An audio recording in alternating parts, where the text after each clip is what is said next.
So today we are in the last chapter for the course, and we are exploring chapter 8 and 9, hypothesis testing. Example, find each claim.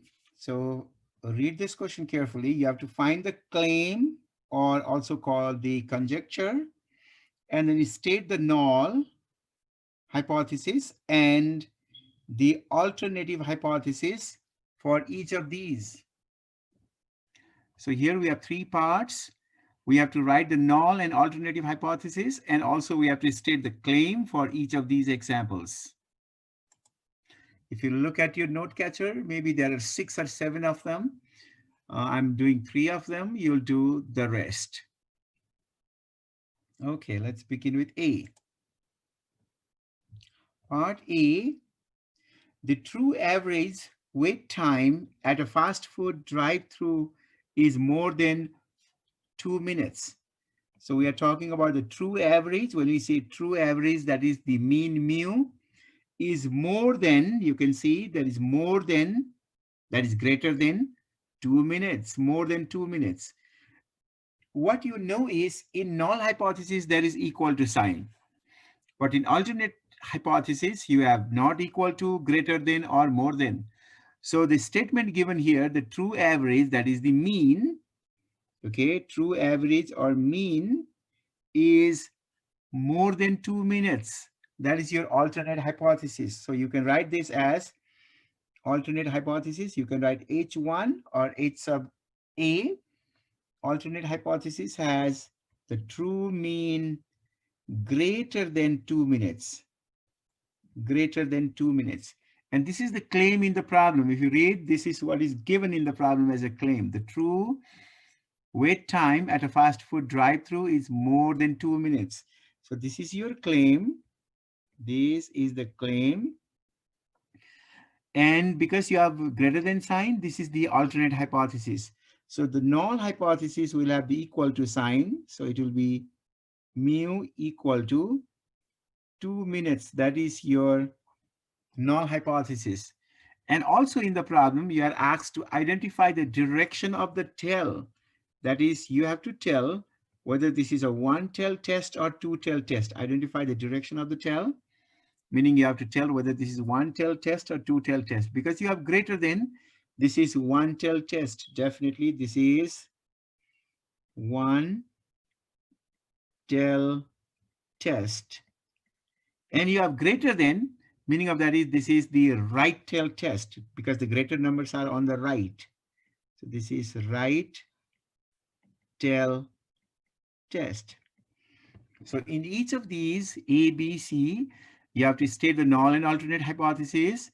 You have to mark, or you have to label the claim, and then you have to identify whether it is one tail test or two tail test. If it is one tail test, you also have to mention the direction of the tail, whether it is a right tail or left tail. Part B, the average number of cars in a household in a city of Springfield is 2. So here they have given the average number of cars, that's your mu, in a household in a city of Springfield is means exactly equal to 2 cars. So whenever you have equal to, that's your null hypothesis. So here your null hypothesis is average number of car is equal to 2. So here in part B, as we see, the average number of cars in a household is 2. So that should be your null hypothesis. So the alternate hypothesis will be opposite of this. So here we said equal to, so the opposite will be not equal to. So we write the opposite of that as alternate hypothesis. So mu is not equal to 2. That's your alternative hypothesis. So clearly in this one, because you have not equal to in alternate hypothesis, this is two-tail test. So the direction of the test will be two-tail test. That is your second part, part B, which is not very difficult. Now let's see what is there in part C. In part C, the standard deviation of the number of milligrams of one specific brand of antibiotics is at most 10 milligram. So here we say at most, that is a maximum of 10, meaning of that is 10 or less. And here we are not talking about average, instead we are talking about the standard deviation is at most 10. So you must know the meaning of at most. When we say at most, meaning of that, at most 10, meaning of that is 10 or less. 10 or less. So that should be your alternate hypothesis. So your alternate hypothesis H1 says the standard deviation is less than 10. Less than 10, because we are talking about at most 10, a maximum of 10. So that is your alternative hypothesis because it has inequality sign. So the null hypothesis would be, null will contain equal to sign. So standard deviation is equal to 10. And the claim here is the statement given here. That is the standard deviation is at most 10. That is the claim given in the problem. So your claim is with the alternative hypothesis. That is your claim. Because we need to label the claim also. And once we label the claim, we have to write whether it is one-tailed test or two-tailed test. Because we have a less than here, this is one-tailed test. One-tailed test. And here, when we have in part B, when you have not equal to, this is two-tailed test. When you have greater than, one tail with right tail. We have less than in part C, it is one tail, less than, the lesser numbers are on the left. So this is the left tail test. This is left tail test. So these are the key things that you need to remember when you set up the hypothesis. You must be able to read the problem clearly, whether it is talking about mean or standard deviation. And then whatever statement is given in the problem, that is your claim. Make sure you label that. That's the second thing. Then by looking at the alternate hypothesis, you must figure out whether it is one-tailed test or two-tailed test. And if it is one-tailed test, you must be able to label properly whether it is a right-tailed test or left-tailed test. If the alternative hypothesis has greater than sign, it is a right-tailed test. If the alternative hypothesis has less than sign, it is a left-tailed test. Example.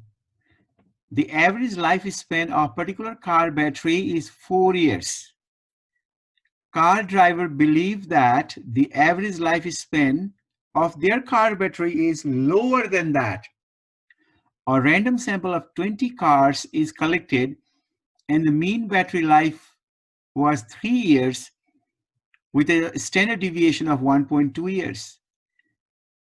Can it be concluded that the average car battery or the car battery lifespan is lower than 4 years? We have to check this at 1% significant label or alpha equal to 0.01.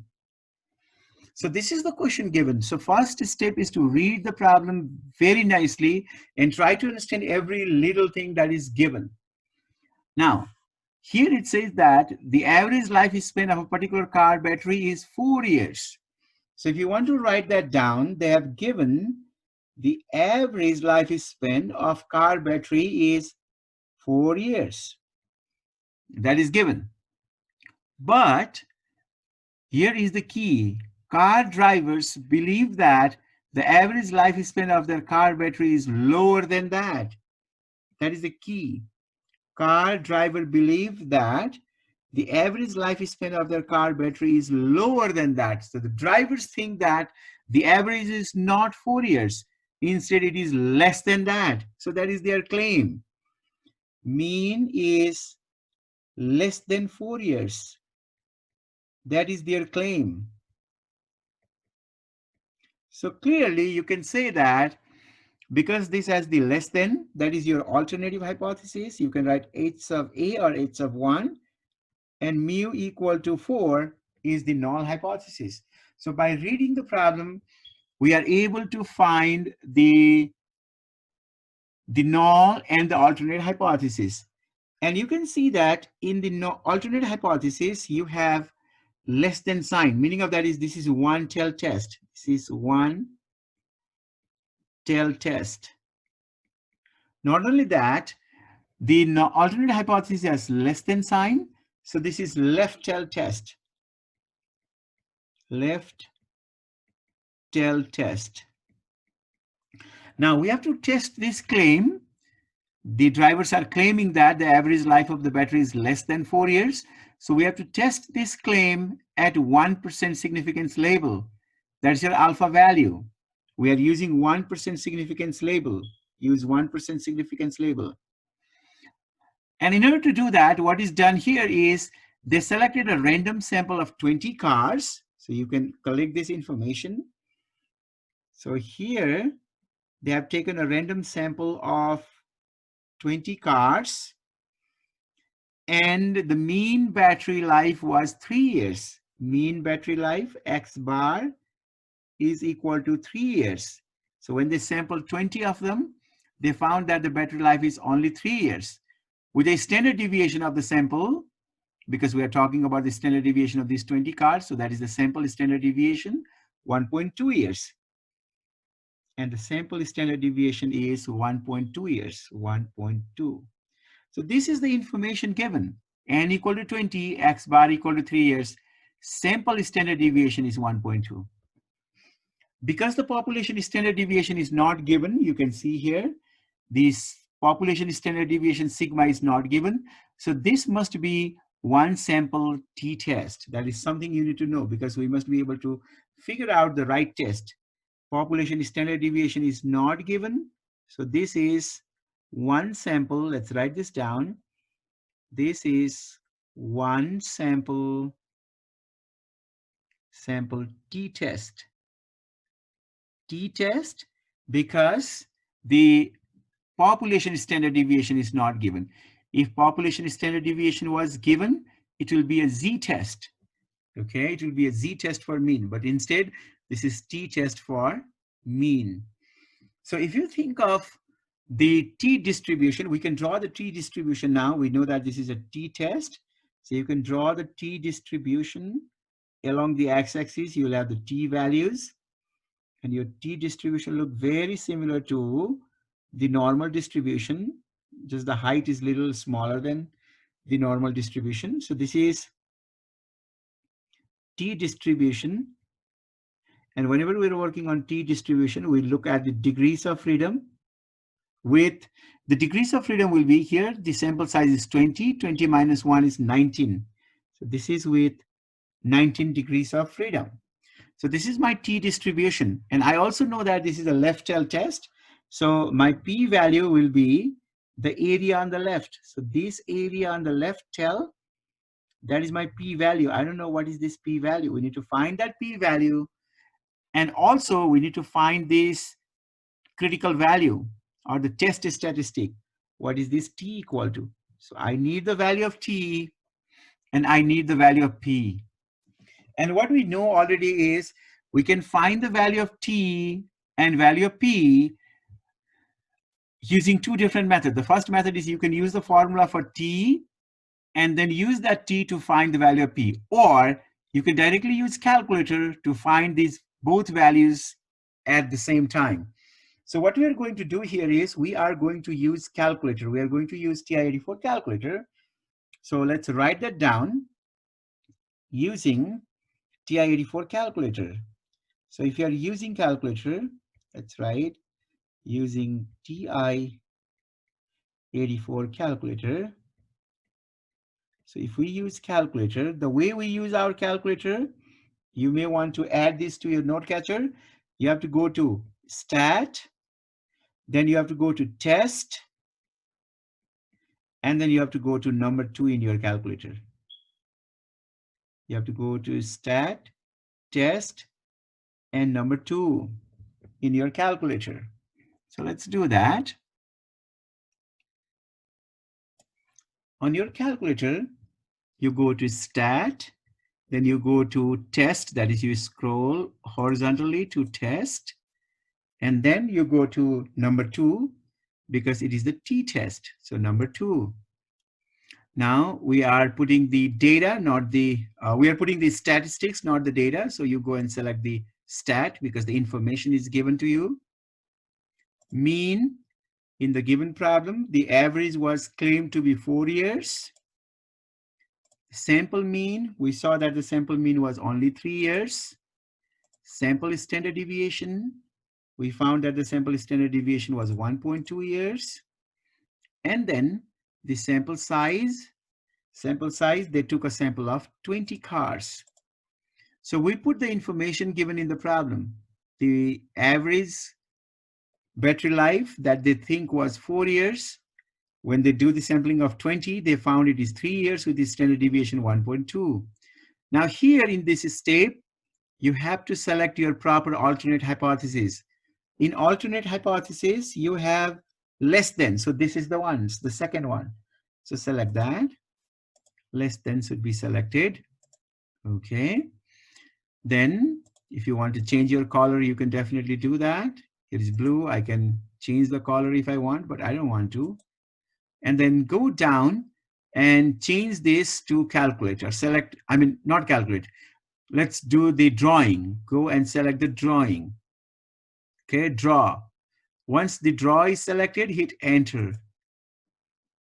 Now you can see the graph there. Your area, the shaded area is on the left, but it's very small. And we got the t value, which you want to write that down. T is equal to, you can see it is negative 3.7268. That's your t value. And the p is 7e to the negative 4. Meaning of that is 0.30, okay, 0.30 and then 7. That is the meaning of that. 7e to the negative 4, that is 0.000, and in fourth place, you have that 7. So we got those two values, t equal to negative 3.7268 and p equal to 0.007. So once you get the t value and p value, your next step is to compare the p value with alpha or the significance label. You can see that p is 0.0007, whereas alpha is 0.01. So p is less than alpha. So let's write that result here. So the value of p is less than alpha. And we know that if p is less than alpha, if it is less, we reject the null hypothesis. So let's write that down. We reject null hypothesis. We reject null hypothesis.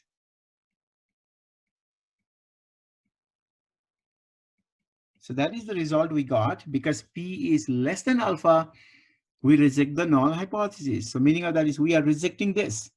We are rejecting the null. Okay, so I gave a cross there. I'm rejecting the null. That means we are going to accept the alternate. We are accepting the alternate. So we are going with the alternate. And alternate has the claim that the average is less than 4. That means we are supporting the claim. So our conclusion will be, we have enough evidence to support the claim that the average car battery life is lower than 4 years. So let's write that conclusion. So we have enough evidence to support the claim that the average car battery lifespan is lower than 4 years.